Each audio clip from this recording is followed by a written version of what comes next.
Imagine a world shattered by a comet strike, where survival is a daily battle, and the search for a new home becomes a perilous journey. This is the gripping premise of Greenland 2, Migration, the highly anticipated sequel that's already sparking conversations among fans and critics alike. But here's where it gets controversial. Can a post-apocalyptic story truly resonate in today's world, or is it just another Hollywood cash grab? Let's dive in. Originally, the 2020 disaster film Greenland was set to be helmed by director Neil Blomkamp, with Chris Evans as the leading man. However, fate had other plans, and the project eventually landed in the hands of director Ric Roman Waugh and actor Gerard Butler.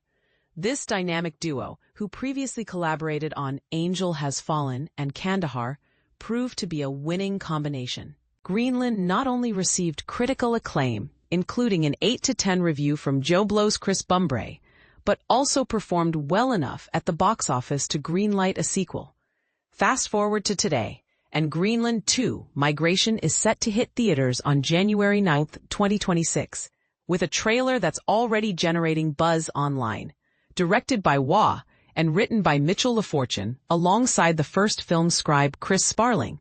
The sequel picks up in the aftermath of a comet strike that has decimated most of Earth.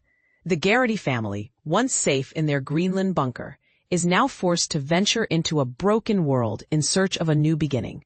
Gerard Butler and Morena Baccarin reprise their roles as John and Allison Garrity, while Griffin Davis steps into the role of Nathan Garrity, previously played by Roger Dale Floyd. The cast also includes Rose Revah, the Punisher, Sophie Thompson, Gosford Park, Trond Fausa Arvog, the Bothersome Man, and William Abadi, Emily in Paris. When Greenland 2 Migration was up for grabs, it became one of the hottest properties in the industry. The film secured the biggest deal at the Cannes virtual market, with STX shelling out a staggering $75 million. Domestic rights were snapped up for $25 million, while international rights were acquired for around $50 million. Streamers were in a bidding war, but STX, having distributed the original film, was first in line with a matching option.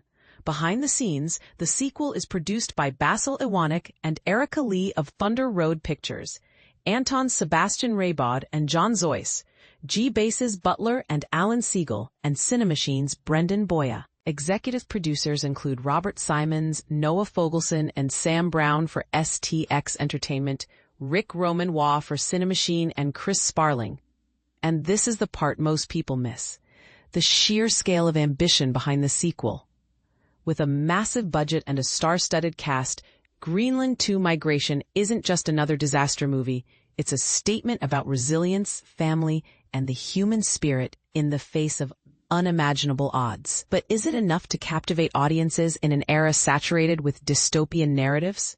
That's the question we're leaving to you. Are you excited for Greenland 2 Migration, or do you think it's treading on familiar ground? Watch the trailer, then share your thoughts in the comments below. Let's spark a debate.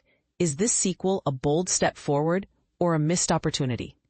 About the author, horror news editor with a passion for the macabre and a soft spot for 80s slashers. Favorite films include the Friday the 13th franchise, George A. Romero's Dead trilogy, The Evil Dead, Jaws, and the Back to the Future trilogy. When not dissecting the latest horror releases, you'll find them exploring Brazil, jamming to Led Zeppelin, or debating the merits of Quentin Tarantino's filmography.